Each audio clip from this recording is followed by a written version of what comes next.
tiba-tiba ada berita lagi. Oke. Kan dari kemarin kita udah ngegerebek laboratoriumnya kan. Yes, benar. Nah tiba-tiba sekarang ada polisi menemukan 1,8 hektar ladang ganja di Madinah, Sumatera Utara. Wah, luas banget ya? Asli. Luas banget. Asli 1,8 hektar cuy. Ya ampun, kok kata aku sih bikin kos-kosan ya. Halal duitnya. Bener. Bikin, atau gak bikin kompleks sih menurut gue. Iyalah bisa. Iya kan? Properti lebih menjanjikan sekarang. Atau enggak bikin pesawahan. Nah. Palawija. Nah. Atau enggak sawit.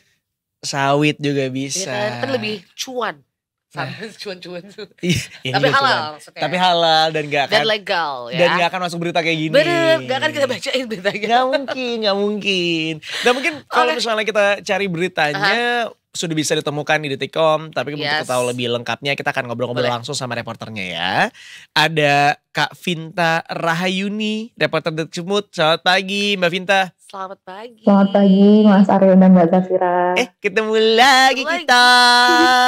Aku baru ketemu. Oh baru ketemu ya? Sama ini juga kan 2 kali ini aku ketemu Mbak Vinta. Iya gak sih? Iya benar. Benar kan? Mbak Vinta, kenapa dirimu gak ada ladang ganjanya? Kan kita pengen lihat 1,8 hektar tuh gede. Luas banget itu. Kita kan pengen lihat live report langsung. live ya. Jadi kalau dari Medan tuh lumayan jauh ya untuk ke lokasi ladang ganjanya itu sekitar 15 jaman kalau dari Medan. Oke. Tapi 15 jam. 15 jam. 15 kilo. 15 jam. 15 jam. Benar, dari 15 jam. Kota Medan ke kabupatennya ya. Buset. Apa sejauh itu? Itu lewat jalur darat. Iya benar, lewat jalur darat. Oh, wow. Gak bisa pakai pesawat aja. Di pelosok Sumut begitu. Oh, nah ini masuk akal sejak. Iya. Karena lu kebayang gak 1,8 hektar ditanemin ganja, ya masa gak ketahuan. Nah sekarang kalau misalnya kayak gini jadi masuk akal karena tempatnya di pelosok. Bener, mungkin orang-orang pelosok juga gak ada yang ngeh kalau itu tuh ganja.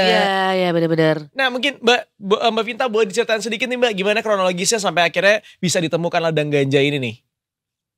Ya Mas Aryo dan Mbak Zafira, jadi memang benar Polres Mandailing Natal ada menemukan lahan ganja seluas 1,8 hektar tepatnya di perbukitan Torsihite, Desa Rauraudolo, Kecamatan Tambangan. Ladang ganja ini pertama kali ditemukan petugas kepolisian pada 18 November 2024. Jadi lahan ganja ini ditanami sebanyak sekitar 1.800 pohon ganja yang berusia sekitar 4-6 bulan begitu. Oke.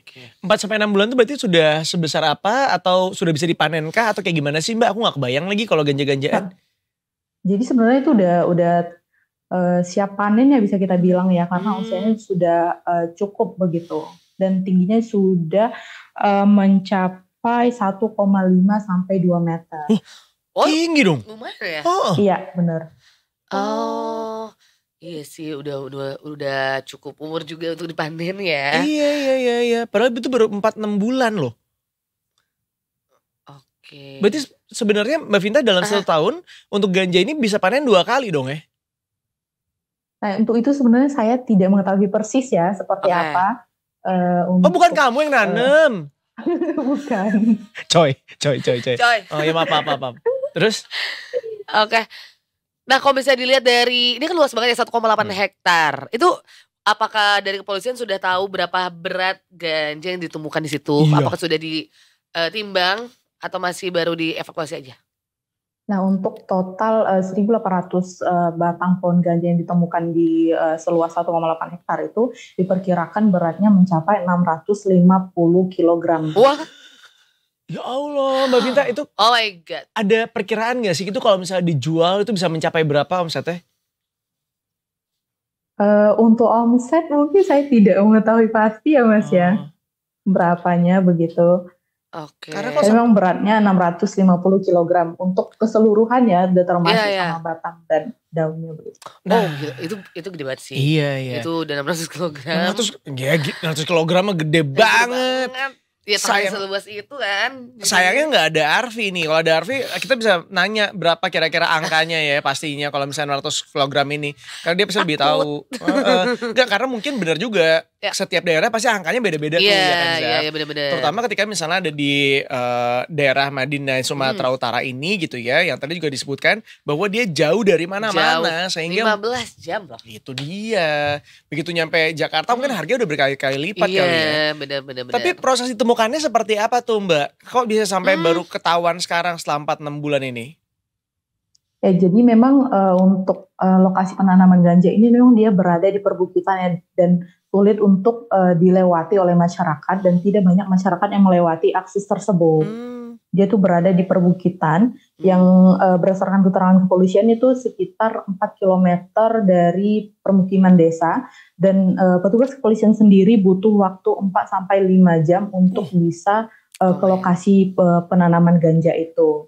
Dan untuk aksesnya sendiri itu tidak bisa dilalui dengan mobil atau sepeda motor dan hanya bisa dengan berjalan. Jadi memang untuk menemukan lahan-lahan ganja di perbukitan itu cukup sulit karena akses yang dilalui untuk sampai ke perbukitan itu cukup sulit begitu. Oke. Ini tuh sebenarnya in a positive way-nya gitu ya, ini positive side-nya kita bisa melihat bahwa keanekaragaman di Indonesia itu sangat luar biasa banyaknya.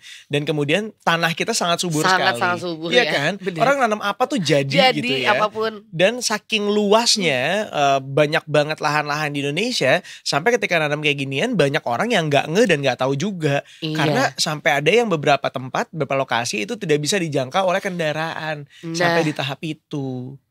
Gila. Tapi ini kan kalau kita lihat dari videonya, ini kan bisa dibilang di lereng gunung perbukitan gitu itu ya Mbak ya? Iya benar, itu ditanamnya di lereng perbukitan begitu. Nah, itu siapa yang punya itu loh? Untuk pemilik ladang ganja tersebut sampai saat ini pihak kepolisian masih melakukan penyelidikan untuk pemiliknya. Sampai sejauh ini belum diketahui pemilik ladang ganja tersebut begitu Mas. Kalau pemilik lahannya?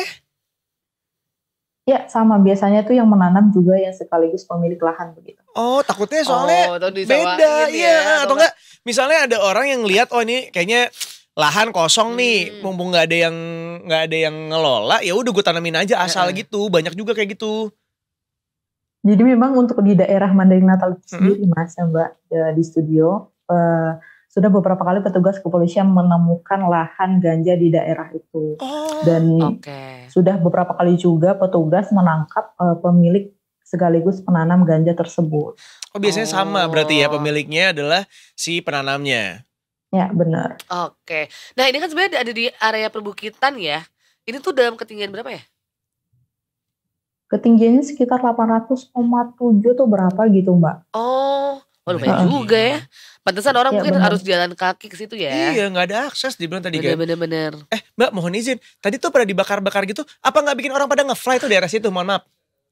Karena memang untuk lokasi tersebut tidak ada permukiman warga ya, karena itu di perbukitan. Jadi memang pihak kepolisian itu untuk memusnahkan ladang ganja dengan cara dibakar.